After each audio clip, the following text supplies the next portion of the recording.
बिस्मिल्लाहिर्रहमानिर्रहीम। नाज़रीन कराम अस्सलामु अलैकुम। आज हमारा प्रोग्राम है मंगल के दिन का, जिसका मौजू है मैं और मेरा वतन। यानी तू भी पाकिस्तान है, मैं भी पाकिस्तान हूँ। अब ये इसका क्या मतलब है कि हम मेड इन पाकिस्तान हैं।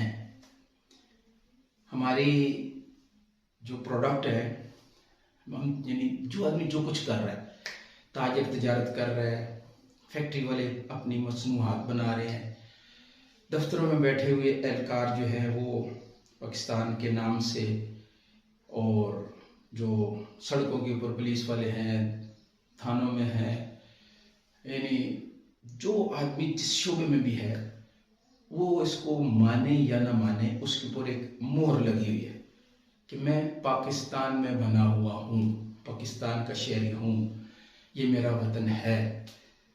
अब इस निस्बत से क्या करते हैं हम लोग, इसका कितना ध्यान करते हैं, इसके ऊपर जो है ना हर आदमी को बार बार सोचना है कि ये मेरा जो एक किरदार है, मुझे पूरी दुनिया के अंदर, आज तो सोशल मीडिया दौर है, आप समझते हैं, इधर से ऐसे ही बस हर एक ने वीडियो बनाई और वायरल हो गई पूरी दुनिया में।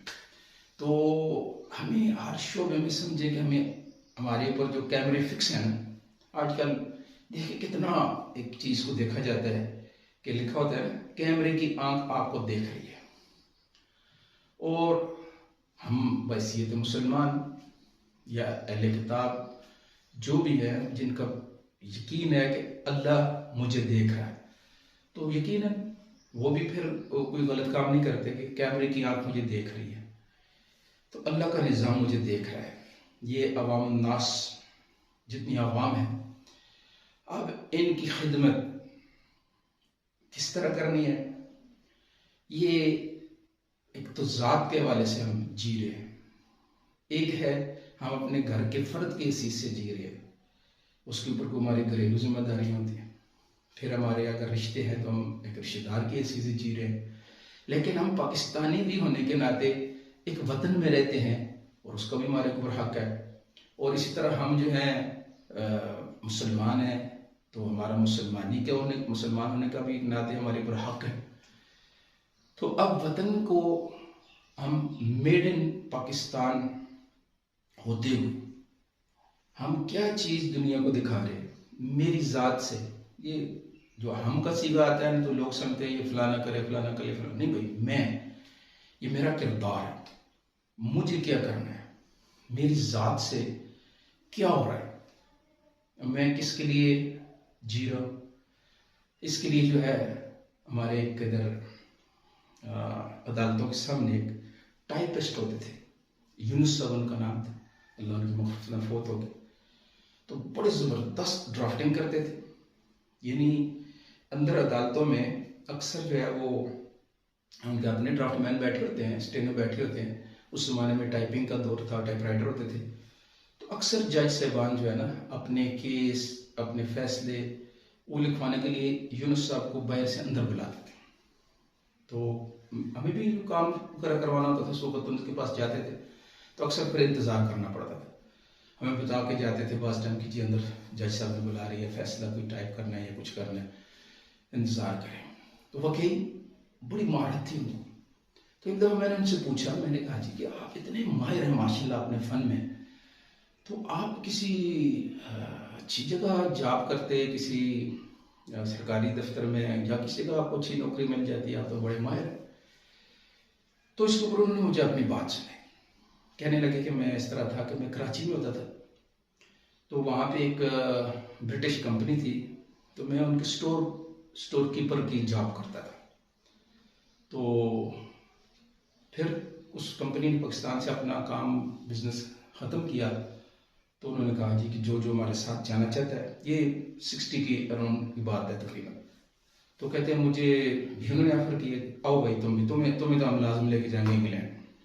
तो वो कहते हैं वो मुझे भी ले गए इंग्लैंड, और भी कुछ स्टाफ था वो भी चला गया।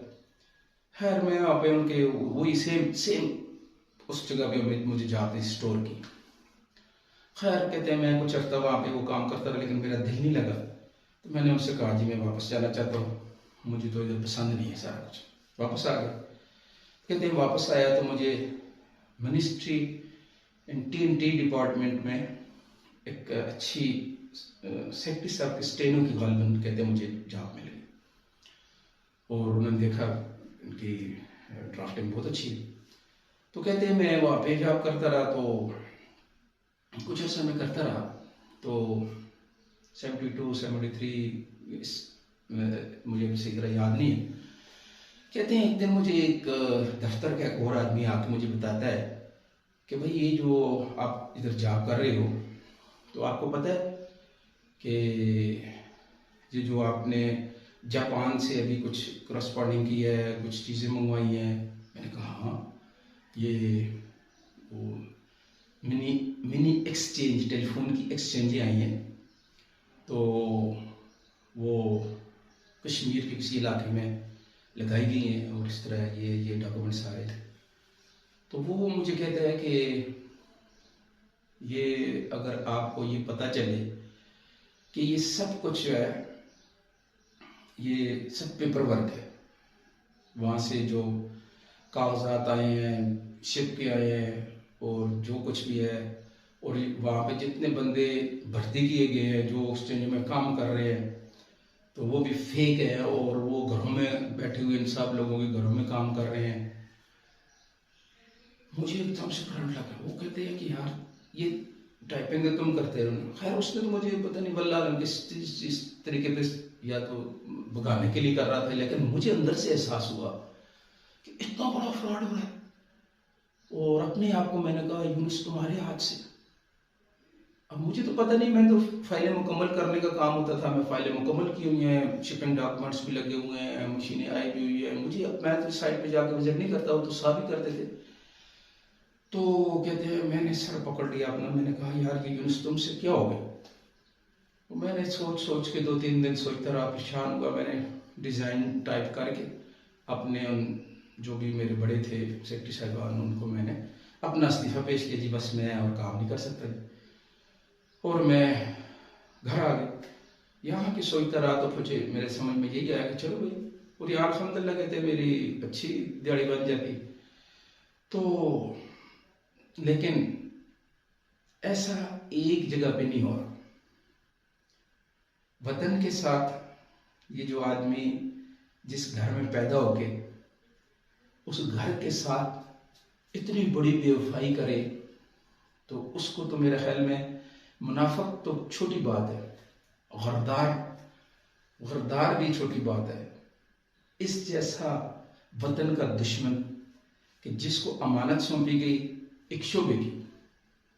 एक दफ़ा यहाँ पे मौलाना तर्जमी साहब तशरीफ लाए हुए थे, तो उन्होंने एक बात समझाई थी कि ये जो ओहदा होता है ना, जैसे हमारे पास हमारा जिस्म भी एक अमानत है, हमारे पास दुनिया का वक़्त भी एक अमानत है, तो ओहदा भी एक अमानत होती है।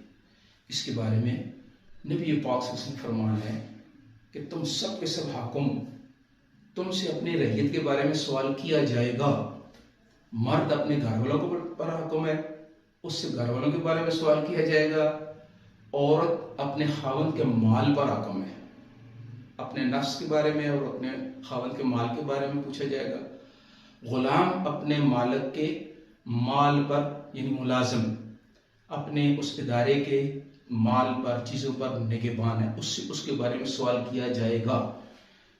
तो इसको हमने मद्देनजर रखना है कि आखिर मुझसे सवाल अगर दुनिया में, अब तो कितना खौफ होता है कि नैब वाले आ गए तो क्या बनेगा। और भाई नैब को छोड़ो, ये छोटा मसला है, आगे जो नुमाया माल हमारा लिखा जा रहा है, मरतब हो रहा है, वो बड़ा मसला है और अब्दुल आबाद का है, हमेशा हमेशा की सजा का है।